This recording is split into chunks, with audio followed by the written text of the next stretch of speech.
the fact that he refuses to do so, the fact that I'm even having to sue and fight in a court of law for this is mind-boggling. I should be joined by every member of Congress, regardless of party affiliation, in saying shame on Todd Blanche for continuing to protect the Epstein elite.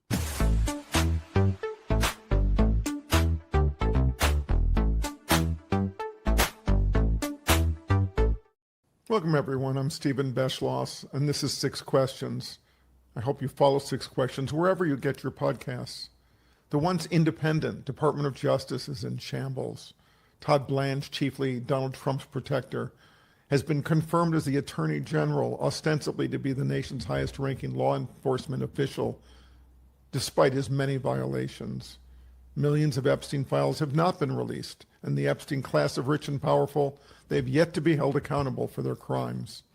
For anyone who cares about justice and the principle that no one should be above the law, these are tough and dispiriting times. That's why I've been looking forward to talking to Katie Fang, who's clearly proven in recent months that she's determined to do something about the continuing cover-up of the Epstein files and the dangerous lack of judicial independence. Katie's an attorney, a former Florida prosecutor, a former MSNBC cable news host. She's now an active presence on Substack and hosts a very popular YouTube channel in partnership with Midas Touch. As an independent journalist, she's carving her own path, which we'll explore in this new episode.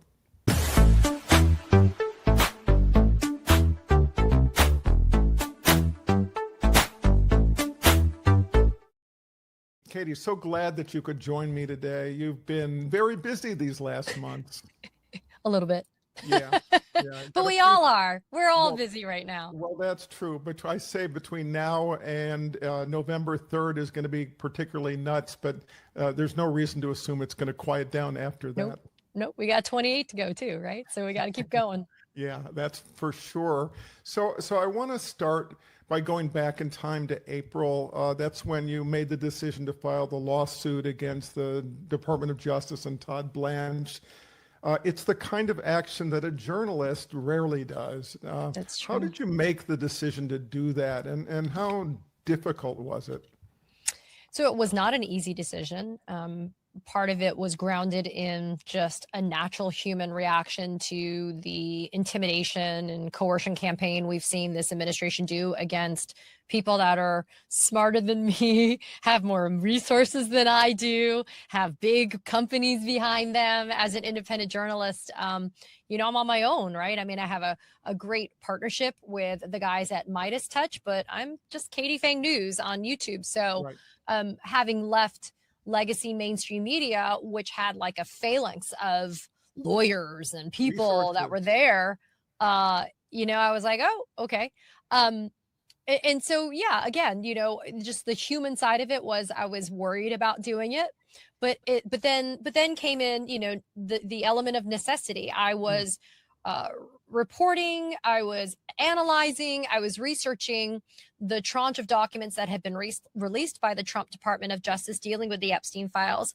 And I was noticing that I was hitting walls, more accurately, I guess, black boxes on documents, and they were leaving out parts that were incredibly relevant to the information I wanted to obtain. A perfect example is my leaning into the international component of the sex trafficking ring that was being run by Epstein and his confederates. I was noticing that we didn't have, for example, foreign language documents. None at all.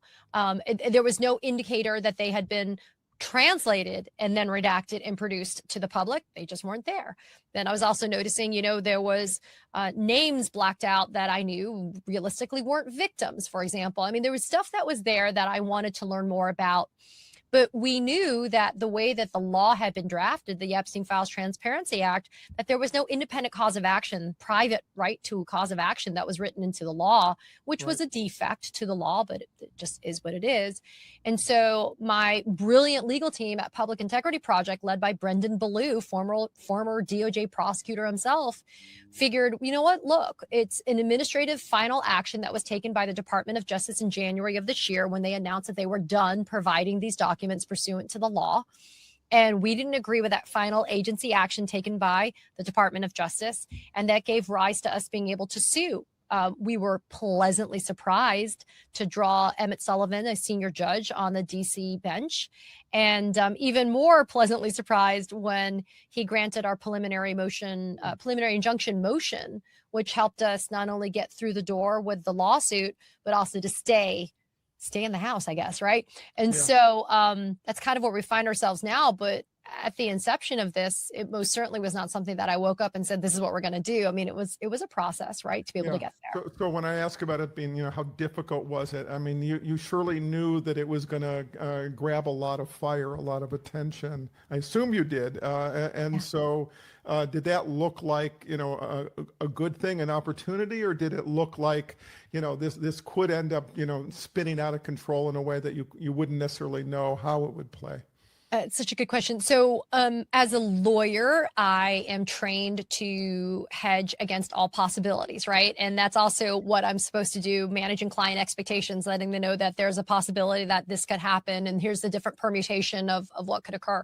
Right. So I kind of had to counsel myself on things that can happen. I can tell you, I knew that it would draw attention only because it was and remains the only lawsuit that's ever been brought pursuant to the Epstein Files Transparency Act. But I never did it for purposes of attention. I mean, I did it out of utility for my job, but number one. But number two, I think it's garnered more attention because it has been successful, right? I mean, we have been able to dislodge from this monolith of the DOJ a decent amount of progress in terms of trying to get something done. Because if you'll recall, when the law was passed and signed into law, it was in November of 2025. And even though we had millions of pages released by the DOJ, there was nothing being done about the redactions, which many of us knew were illegal, or the withholdings.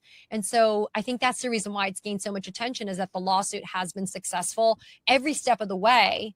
And that is the reason why I think people have been paying so much attention to it. Yeah, well, I mean, that along with, I think, a few other things which I want to get to. I mean, but including the fact that we know that there are millions of files that have not been released. So True. The Transparency Act, I think we all have a pretty strong sense of the lack of transparency. Exactly. Which is why, you sort of grabbing this and trying to push things forward, means a lot, not only in terms of the getting of the facts, but like, not just willing to stand by and let things not happen. So the second question, how would you so far, beyond what you've said, sort of describe the impact of the lawsuit? And I'm thinking about, the judges considered now contempt charges for the lack of action by the DOJ. And the second part of it, how would you describe the impact of this kind of activist, if we can call it this, activist journalism on your work? Yeah, I've never heard it phrased that way. The last part of it, of being an activist journalist. Look, I'm not, it's no secret that I, have a very healthy contempt for this administration, but it's grounded, I think, fairly and objectively in reasons that are not partisan, right? I mean, right. Any journalist, regardless of whether you are a Republican or Democrat or even an independent, you want to have facts and evidence and truth. And by the way, good activism, I think, can be grounded in facts, which a desire which for like honest truth, right?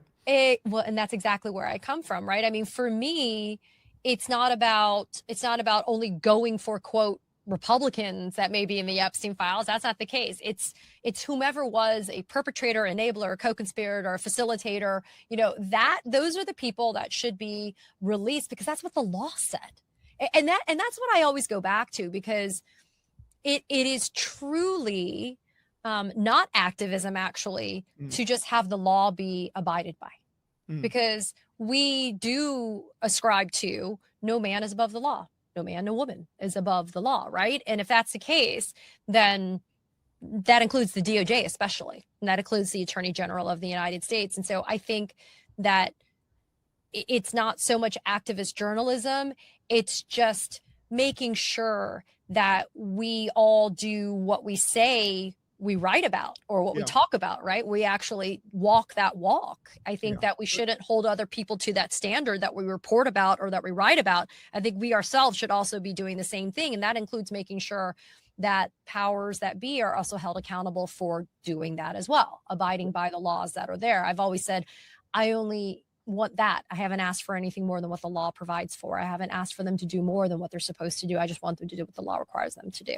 Yeah, and look, I'm going to linger on this notion of activist journalism. I mean, I guess I offered it up, and I mean, we can kind of figure out what the contours of that. But I think the important piece of it is that, you know, you made a decision. You know, you weren't going to just, you know, ask the questions, wait for the answers. If the answers don't come, you know, maybe you talk to somebody else. You know, the usual ways that a journalist operates. You know, you said, what other tools do I have to try to motivate things to move forward? Well, that's where my lawyer background comes in. The tools available were I could sue. Right. And so I guess I'm this weird hybrid of trial lawyer and journalist. And because of that, I was like, oh, yeah, that is definitely a tool. That's an arrow in my quiver, is the ability to sue. And that's what we have done. And I do think the other important part about this is part of being a journalist, though, is also sharing, I think, what is happening along the way. I think that is also a way of bringing people in from the public into the experience of that. That's our storytelling that we do as journalists as well. And that's also been part of why I think it's been so important that I share this journey with people. They've been along the ride with me as well. But I feel like we're all in this together, literally, because I'm sharing every step of the litigation process with them. Yeah, and look, you are at least arguing for like why maybe more and more journalists ought to have, especially in these years, a law degree. Oh my Lord, right? We're all going back to law school together, though, my friend. We're all in law school together. That's true. So the third question, I want to stick with the Epstein files. I mean, look, it remains sickening that this cover-up continues, and the Epstein class, let's call them that, has evaded justice. Most Americans oppose this failure of justice. My question for you, is this been for you more a question of justice or morality, right? When you think about, you know, the actions of the class, and do you believe that the rich and powerful will ever be held accountable for the destruction they've caused in the lives of so many children and young women? So the answer is multi-pronged. I think accountability will be achieved when we have people in positions of power to be able to help achieve that accountability. But accountability can also include a component of justice. For somebody like me, as a former prosecutor who is a lawyer, I'm driven more by the justice and the morality part of it. I mean, I have said openly, if you know, child rape is not a line in the sand for you, I can't help you, right? I mean, there's a reason why I have total, derision for Republicans that are not openly calling out, you know, the demand for Todd Blanche right now to just release the unredacted files with just the protection of the victims. The fact that he refuses to do so, the fact that I'm even having to sue and fight in a court of law for this is mind-boggling. I should be joined by every member of Congress, regardless of party affiliation, in saying shame on Todd Blanche for continuing to protect the Epstein elite or the Epstein class, right? And justice for me is so important about this because I was never taught or raised to believe that there should be a double standard when it comes to justice. Yeah. There was never a time in law school where I took a class and then said, okay, Katie, now it's time for the shadow class where we teach you the other part of the judicial system that operates differently for people with money, means, and influence. Like, that was never taught to me because it doesn't exist. Yeah. But it does. I mean, the fundamental reality is, and the brutal harshness of what this is there is a double standard. And so for me, if there is a way to expose that corruption of the double standard, and that happens to be an incredibly powerful byproduct of this lawsuit and the work that I do as a journalist, then great. Then I embrace it. It's one way for me to be able to help not only myself in the pursuit of my reporting and my analysis on this, but I'm also helping not only Epstein survivors, but also survivors of abuse that had nothing to do with Jeffrey Epstein. There have been several of them that have said to me how grateful they are that somebody cares enough to do this lawsuit. That means a lot to me. It was not the point of it, but it's certainly a great feeling to know that I am helping people that I've never even met because I cared enough to want to do this. Yeah, well, and that's where I'm asking the moral question. I mean, obviously it's a justice question. It's not discretely one or the other. There obviously these things are intertwined, but it strikes me that this has a particular resonance, a particular power for people, exactly because the crimes we're talking about are so heinous. Yeah. I mean, how do you not have a shock the conscience moment every day when you think about this, right? And part of it's not just the horrific nature of the crimes themselves that were perpetrated on children. It's the horror of the cover-up as well. It's the horror of the failures of the institutions and the systems going even before the 2000s. I'm talking even before the sweetheart plea deal that Jeffrey Epstein got in the mid 2000s. There is so much that has happened that we cannot allow ourselves to become kind of numb to it. I think that we turn an eye because it is so horrific, but I also think this is a very harsh reminder to us that the more that we coddle this class of people and the more that we allow this to happen and we excuse it, this is the monster you create. It is a true Frankenstein that has been created, or excuse me, I guess that was Dr. Frankenstein, but his monster that was created, that's kind of what has been created here. It's been years upon years of people turning away because they saw a person with money and they saw a person with influence surrounded by people with money and influence. And they thought either couldn't be possible or we hear the rumors, but we're going to excuse it. And then you end up with this really just disgusting result. And I think that that's what we need to realize so we don't keep on repeating this. I have heard from so many survivors, we need to be learning how to make this better for our children. I have an 11-year-old daughter. I want a world that's safer, that doesn't have child predators like this, right? I mean, how could you not want that for all children? Yeah, and look, you have almost a unanimous vote from the Congress to pass this Transparency Act. And then, amongst those same people, I'm now talking about the senators, they confirmed Todd Blanche as the U.S. Attorney General, as if they had forgotten what they had said before. So I want to linger on Blanche for a minute and the Justice Department. It is the fourth question. Despite his role in the cover-up, vindictive prosecutions, other violations of the rule of law, his role as Trump's protector, he's confirmed, and it as much as anything, it raises questions about the Justice Department and the future of the Justice Department, not only for the next 2 years, but the prospects of reestablishing its independence and credibility in the coming years. How do you view what's happened in terms of his arrival and what it portends for the coming years?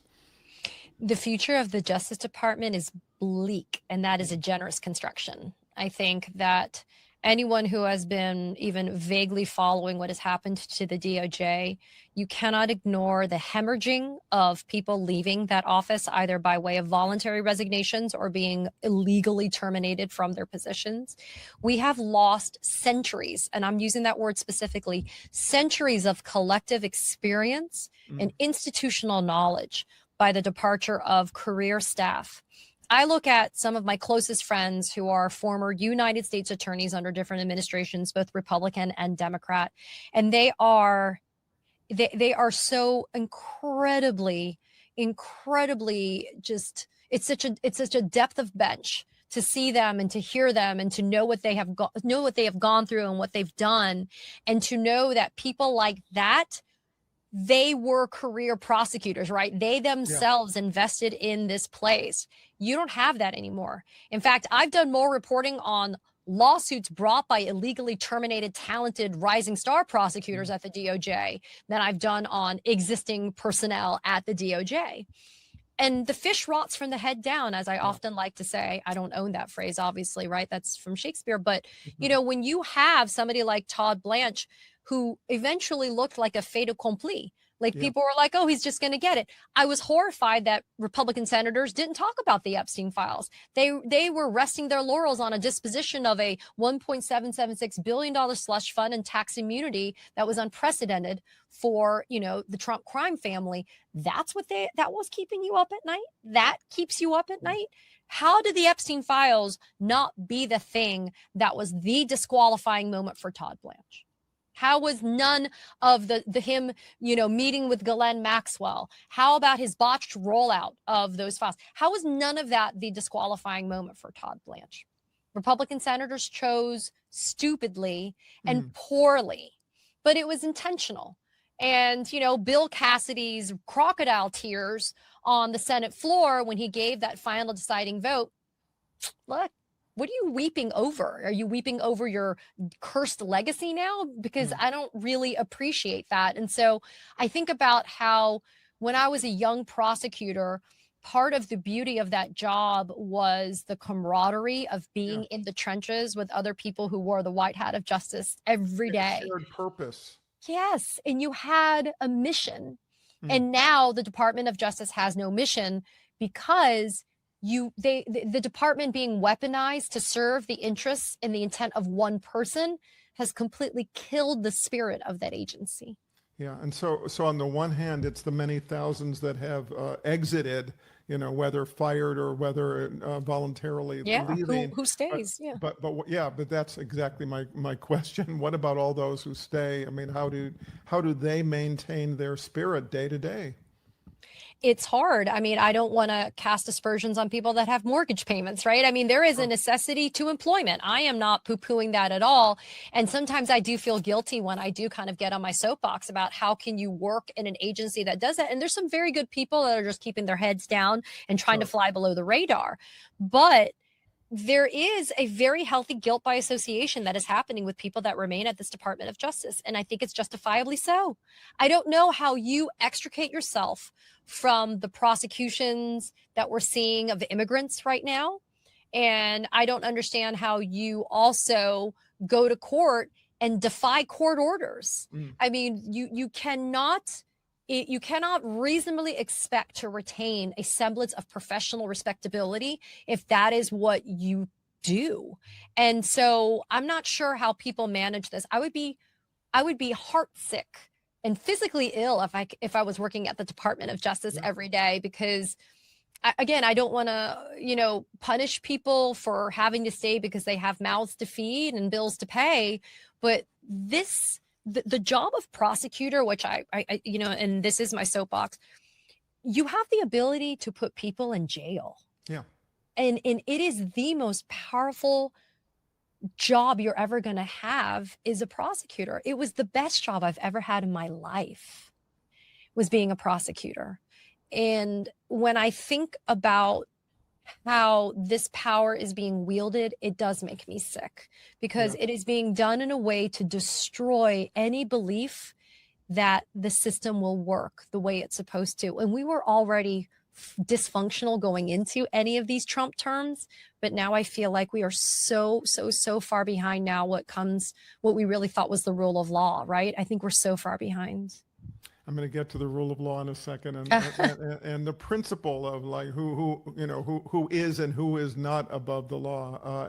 But I want to linger for a second on this question of does a new president in 2028, let's call it a Democratic president, when he or she is elected, is change in the near term even possible? I mean, or is this really, now I'm still talking about the Justice Department, is it a long range problem to fix things?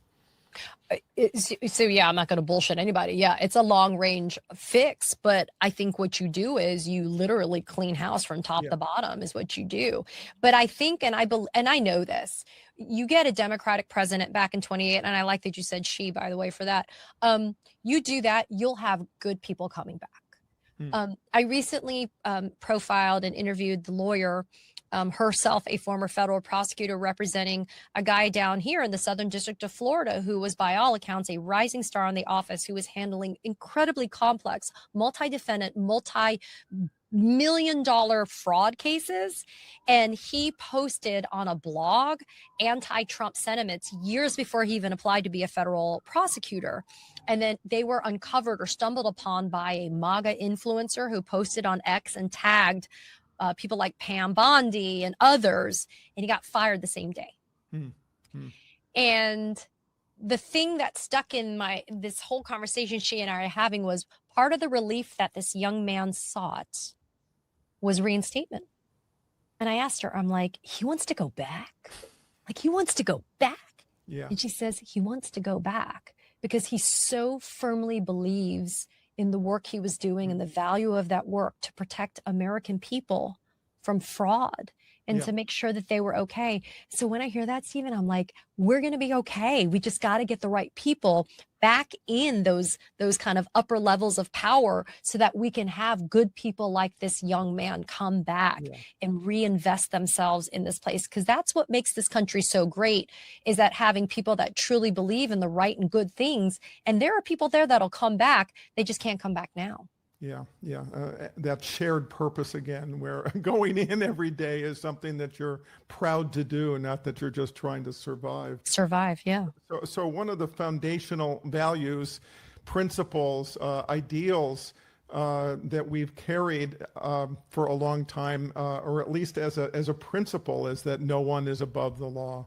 What have these last couple of years taught you? And as a related matter, I mean, has Trump succeeded in permanently breaking the public's trust in our system of justice? It was already fractured, I think. I think we already knew that, especially for certain communities, especially communities of color, there was a disproportionate impact on those communities because the system was already mired in so neck deep in racism and inequality and inequity that, you know, we were already functionally kind of working with, like, you know, more than one hand tied behind our back. I think Trump has highlighted something wherein I used to worry that it was kind of he was going to destroy and blow up this whole institution or these ideas, right? But I do think he's done this unique thing of successfully making the carve out for him. It's kind of weird, but I don't know if you could necessarily duplicate that or replicate that with everybody. I feel like this is a uniquely Trump thing. Not to suggest that there's not somebody out there that could maybe engender that same cult of personality energy that we've seen that accompanies him. But I do think when it comes to specifically this lane of justice and the legal system, I think that he has uniquely positioned himself to be able to be surrounded by people that have either insulated him from exposure or, for example, have followed this cult of personality wherein you get judges on the bench that are installed because they were nominated by him and they, for example, refused to acknowledge that Joe Biden won the 2020 election. I mean, we've seen that happen, especially in the immigration context. Politico had a great article that just came out, I want to say within the last, couple of days, that showed that the Trump administration has lost horribly when it's come to these immigration cases. But when they've won, they've been uniquely positioned because these have been Trump appointed judges that have done this, and recent ones like Trump term 2.0 judges that have done it. So I feel like Trump is like kind of running his own grift, like in his own way. But I don't think that he's necessarily destroyed it all. Because if I believed that, I would never tell people that we would have justice in court. But that's where everybody ends up. Have you noticed? No matter how much of an ideologue you are on either side, where do you end up? You end up in court still. Yeah, and look, I think we have to add to that the fact that there have been, I would say an inspiring number of federal judges who have stood up against Trump and stood up for the rule of law and have said it in as clear and plain terms, vivid terms as they possibly can about what's the difference between right and wrong and true and false and normal and crazy, and that's been. I'm back to this question about the public's trust in the system, and maybe they are incredible bulwark for that. I think they are. What's interesting is we are now at this point where we are so jaded that we celebrate these things as outliers when really they should be the norm. Yeah, we should be highlighting the bad people and the bad results and expecting the norm being what is the rule of law. I mean, and there was a time, by the way, when we did that, right? There was a time when we were not, always highlighting or celebrating or lauding the accomplishments of somebody who actually upheld the rule. But we are now the Overton window has shifted so far. I like to say we're like on another continent, that's kind of where we are. And that's why I'm trying to, in my efforts, especially as we lead up to November, I'm trying to get people back. And I'm trying to say, we shouldn't be grateful for the crumbs. Like, we should demand the whole damn pie. Like, why are we so grateful for the small crumbs? Like, we demand that we should demand all of it. And so I'm trying to get people to understand that it is not wrong for you to have a healthy skepticism of the system, because you've seen kind of empirically so far, like, what's been happening. But that should not make you so jaded and skewed that you believe that, it has to be in increments. Like, we should demand all of it back the way it should be. And in order to do that, we have to get the right people back into power.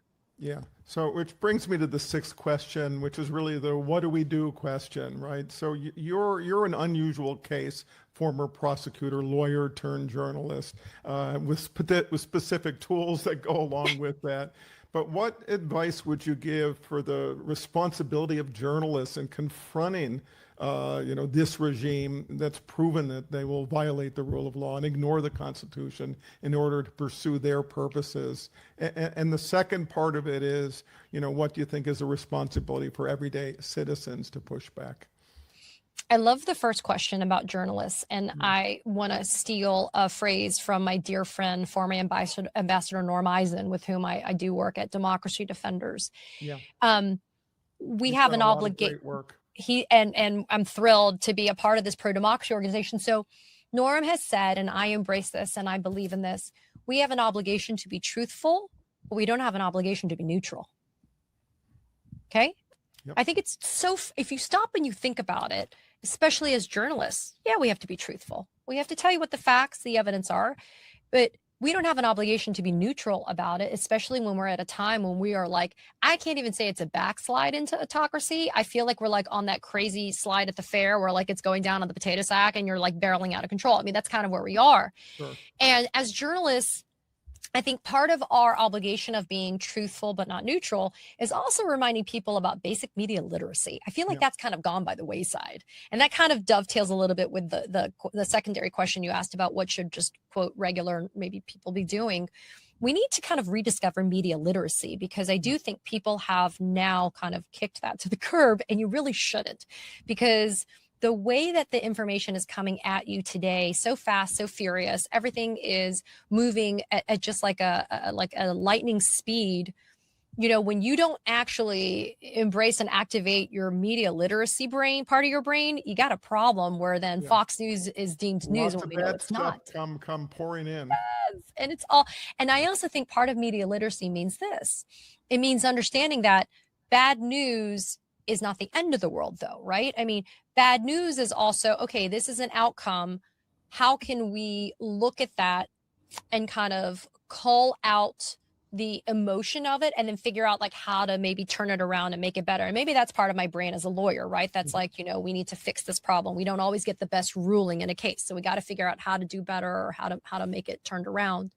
But I think that part of what we do just as regular everyday people is also not feeling so overwhelmed that you kind of have to be caring about everything all at once. You remember that movie, Everything Everywhere All at Once? Sure. You don't have to do that. I think some people feel like badly if they're not out marching in the streets for No Kings or something like that, or they're not out protesting. And I always say your measure of activation is not judged against anybody else but yourself. And I don't want you to feel badly if you're not out there protesting in a street. But do something. And I also say, the immediacy of what is happening about democracy being in your backyard is so true too. I've spent a lot of time talking about the importance of local and state elections, because so much has now been reverting back to the states. And a lot of people don't kind of focus on those races. Maybe governor, yes, but attorney general, for example, a lot of people don't even know who their AG is.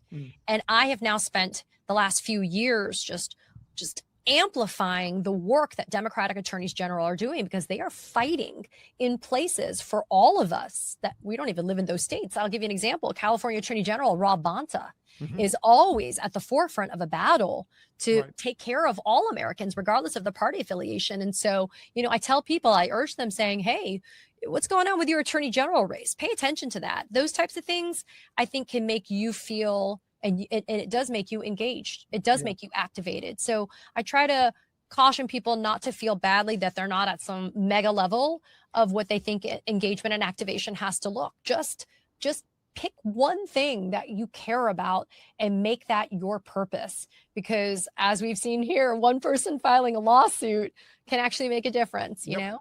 100%. And, can I say, I mean, in the last days, I've specifically written about, Florida teachers who won, got rid of that Moms for Liberty energy. Exactly, who won the Sarasota school board seats. And, in the scheme of things, that may seem small, but you know what? It's actually quite big, because they're pushing against policies and extremist ideas that are dangerous, and they're doing it at in some ways at the most basic level, which is where your children and and your neighbors' children are being educated. Yeah, and a really just very quick example of how it's sometimes an unintended consequence, but kind of always the desired result. I've spent a lot of time reporting on the Stratus Data Center project out in Utah. And for me, it was important to present the different voices from that battle, from the environmentalists and the doctors and the people that actually knew what the hell was going on the environmental impacts, especially on your health as well, but also from the community organizer standpoint to the local gadfly, the local journalists who's been covering these personalities for years. Because again, this was all driven by a very mysterious statutorily created board at the state level in Utah that was affording an opportunity for somebody like Kevin O'Leary to come in to be able to do this mega data center project. And the outcry publicly was so profound, and the pressure was so hardcore from everybody in the community, regardless of being a Republican or a Democrat, stepping forward and saying, not here, not for us, that the Governor Cox had to back off it.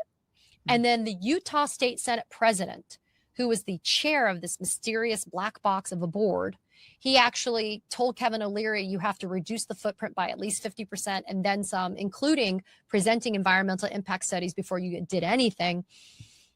That guy, that Senate president, he lost the election. So I try to show this as an example to people to say, you opened your mouth and you cared because it was the data center, and you cared because it impacted you and your neighbor's children, and you care about them because you see them every day. And sometimes we get blinded by the screen, and we sit there and we have a lot of visceral reactions to other people of other political affiliations. But people banded together for this, and they collectively moved a mountain, literally, right? I mean, it was amazing what they were capable of doing. And then the consequence was the people that were pushing this agenda, some of them lost their positions, right, in the state legislature. And so I want to encourage people to understand that there is so much power that you have, and that you may think you're just one person like me bringing a lawsuit, but it actually has a very, very, very big ripple effect. Do something, something at whatever level you can. Yeah. But be involved. I mean, that's really the message, and that's surely what you have done. So I thank you for the work that you've done. Please keep doing it. Work harder if you can. Take a break when you need it so you maintain your mental health. But please keep doing it. Before I let you go, one more thing, 6 more questions, a lightning round. Ready? Sure, let's go. What makes you happy? My dog. Don't tell my kid though, but my dog. Dogs are unique in their capacity. He's right underneath my desk right now, so he would get upset if I didn't say my dog. My dog I put inside just so she wouldn't bark during the conversation. What makes you angriest? Injustice. What is your favorite word? Oh, I don't know. I don't think I can say it. It's a curse. No, I'm joking. Go ahead. I'm Joking. I guess I curse every once in a while. No, that's how it What's is. your favorite? What is my favorite word? Is that mean frequency of use? Or That's up to you. You it's pick. up to me. What's my favorite word? Oh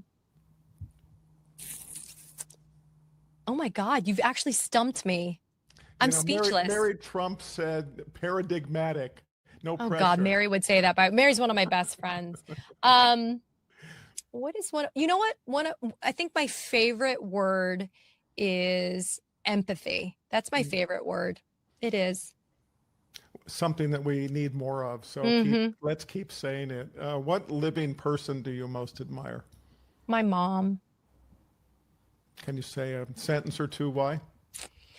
No matter how she's a true example of unconditional love. No matter how tense our relationship can be, mother-daughter relationships, no matter how fractious things can be, no matter how hot and contested things can be, when I need her, she's there and she doesn't even question it. And in this day and age with the work I'm doing, it's often not even here, right? Like it's taking me across the country and she just steps into the breach. She doesn't even ask. I just let her know, I got to get on a plane. I got to go do this, whatever. She's like, okay. And she helps me with my daughter. She helps me with my dog. I mean, that for me is a level of selflessness that, you don't really get. And I mean, she's definitely the person I admire the most because she also has her own accomplishments in and of her own right as an 83-year-old woman, as a professional, as an immigrant.